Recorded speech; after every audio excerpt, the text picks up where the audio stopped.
এই সিরিয়ালটা দেখলে আমার খুব কান্না পায়। হ্যাঁ, এটা খুব দুঃখের সিরিয়াল। তোদের ভাইগুলো বেশ ভালোই আছিস তাই না? এ কি ফুটো, তুই এখন লেওরা এক হোমোচুদার জন্য আমার ঘুম উড়ে গেছে, আর তোরা এখানে বসে বসে সিরিয়াল দেখছিস? বাড়া তোর আবার এত রাতে কি হলো? এত খোঁচে আছিস কেন?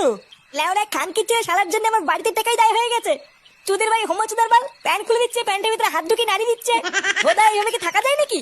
এই গার মেরেছে ফুটো, তোর শালা যে এইরকম, এ তো আগে জানতাম না। ভোদা জানবে কি করে আমার শালা যে হোমোচুদা সবাইকে বলা যায় নাকি? বেশ ভালোই হলো ফুটো, তোর শালার কাছ থেকে মাঝে মাঝে একটু ফিরি ফিরি হ্যান্ডেল মারিয়ে নেবো। আহ ফটকে, দেখছিস ও মরছে ওর জ্বালায়, তার উপরে আবার আলবাল বকছিস। বাড়া তোরা কি কিছু করবি নাকি আমি একাই ওই শালার গুষ্টি গুদ মেরে দেবো? লেওড়া তুই অত মাথা গরম করিস না ফুটো। দাঁড়া, কাল সকালটা হোক, আমাকে একটু ভাবতে দে কি করা যায়, তারপর তো শালার ব্যবস্থা করছি।